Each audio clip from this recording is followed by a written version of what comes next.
بسم اللہ الرحمن الرحیم۔ مقصد گفتگو کا تو یہی ہے کہ میری بہتری ہو، آپ سب کی بہتری ہو، اللہ آپ سب کو سلامت رکھے۔ عطا اللہ خان نیازی ایک عوامی گائک تھے، اور ایک وقت تھا کہ وہ شہرت کی بڑی بلندیوں پر پہنچے۔ ان کے گیت کا ایک مصرع بڑی معنی رکھتا ہے اپنے اندر، اور وہ یہ تھا، وہ کہتے کہ پتل بنائے سونا بنساں بلانا، یعنی میری ظاہری چمک دمک جیسے پیتل کی چمک دمک سونے کی طرح ہوتی ہے نا، تو لیکن وہ سونا نہیں ہوتا۔ تو ظاہری طور پہ میں بڑا خوبصورت نظر آ رہا ہوں، اچھا نظر آ رہا ہوں، لوگ جو بھی کچھ کہیں، لیکن میری اصلیت تب اچھی ہوگی کہ جب میرے اعمال اچھے ہوں گے۔ اس شعر میں، اس مصرے میں بڑی معنویت ہے۔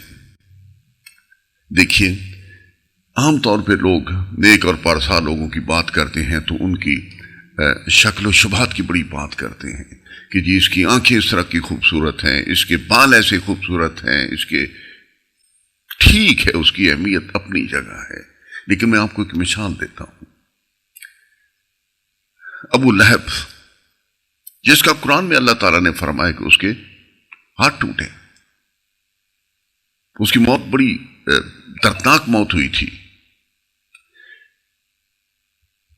اس شخص کا چہرہ گویا کہ سورج چمک رہا ہے، اتنا خوبصورت تھا وہ، لیکن انجام کیا ہوگا؟ اور دوسری طرف حضرت بلال حبشی تھے رضی اللہ تعالیٰ عنہ، ناک موٹی، رنگ سیاہ، غلام کی سی حیثیت، خوبصورتی کا تو کوئی ظاہری خوبصورتی کا تو کوئی پیمانہ نہیں تھا جس پہ وہ پورے اترے، لیکن بنا کیا؟ وہ اس مقام پر پہنچے کہ جن کے حوالے دے کر لوگ خوشی محسوس کرتے تھے۔ ایک اور بڑا اچھا شعر میرے ذہن میں آتا ہے کہ سیرت کے ہم غلام ہیں، صورت ہوئی تو کیا، سیرت کے ہم غلام ہیں، صورت ہوئی تو کیا، سرخ و سفید مٹی کی مورت ہوئی تو کیا۔ یہ ظاہری کاغذی پھول یہ کوئی حیثیت نہیں رکھتے، اصل چیز انسان کا اپنا کنڈکٹ ہے، اس کے اعمال ہیں۔ دیکھیے، پیدائش کے وقت انسان ایک کورے کاغذ کی مانند ہوتا ہے، اس میں کچھ جبلتیں ہوتی ہیں، لیکن اس کی شخصیت کی تعمیر کا تعلق ہے اس کے ماحول سے، اس کے والدین کی تربیت سے۔ والدین کی تربیت بہت گہرا اثر رکھتی ہے، اور صحیح بات ہے ماحول کی۔ اور پھر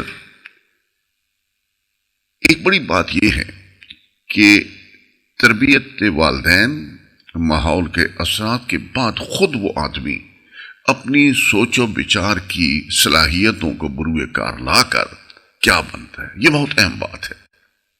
وہ اپنے لیے کون سی راہ کا انتخاب کرتا ہے، یہ وہ تو اختیار اللہ نے اس کو دے دیا ہے، سوچ بچار کی قوت دے دی ہے۔ ہم نے اپنے آپ کو خود بنانا ہے۔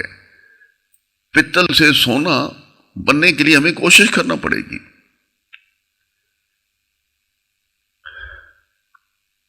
جب ایک بچہ ایک کورے کاغذ کی مانند ہوتا ہے، بڑا ہوتا ہے، اس میں مختلف چیزوں کے اثرات ہوتے ہیں، تو اس کے بعد وہ کوئی جاہل بنتا ہے، کوئی عالم ہوتا ہے، کوئی نیک ہے، کوئی گمراہ ہے۔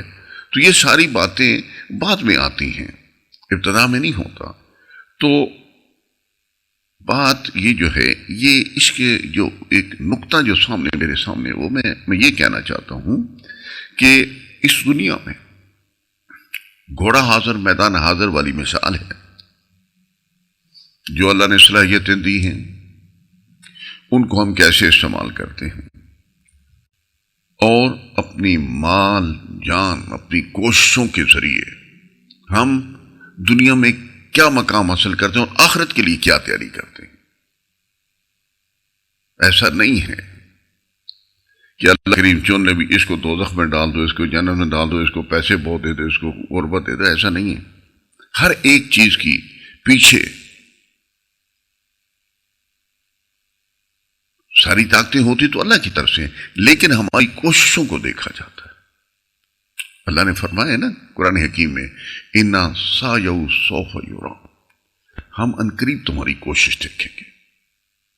وہاں اللہ کے ہاں سارے اکیلے اکیلے ہوں گے، کوئی کسی کا، کوئی بابا، کوئی آبا و اجداد کی فضیلت یا کوئی اور چیز کام نہیں آئے گی۔ خود نبی پاک صلی اللہ علیہ وسلم نے فرمایا ایک موقع پہ اپنی بیٹی، اپنی پھوپھی، اپنی چچا، اپنے خاندان کو مخاطب کر کے کہ اس دنیا میں تم مجھ سے جو چاہو میں تمہیں دے سکتا ہوں، لیکن آخرت میں تمہارے اپنے اعمال، اس دنیا میں بھی اعمال کا بدلہ ملتا ہے، آخرت میں تو بدلہ ملے گا ہی۔ تو نتائج اس دنیا میں کبھی اچھے ہوتے ہیں اور کبھی اتنے اچھے نہیں ہوتے جتنی ہم توقع کرتے ہیں، لیکن یہ بات ثانوی ہے۔ اصل چیز کہ ہم دنیا میں اپنے اعمال، اپنی محنت کا رخ کیا تعین کیسے کرتے ہیں، یہ ہمیں سوچنا چاہیے۔ دانشور حضرات کہتے ہیں دینی معاملات میں بھی یہی بات آتی ہے کہ ہمیں اپنا تجزیہ کرتے رہنا چاہیے۔ یہ تو کوئی بات نہیں کہ صبح اٹھے کھانے پینے کی تلاش میں لگے، موج اڑا، ادھر گپ مار ادھر گپ مار، اور بہت سارے کما لیے، یا گھروں کی ڈیکوریشن کر لی، سیر سپاٹا، یہ تو کوئی زندگی نہ ہوئی، اس کا نتیجہ کبھی اچھا بھی نہیں ہوگا۔ یہ تو وقتی خوشی ہے۔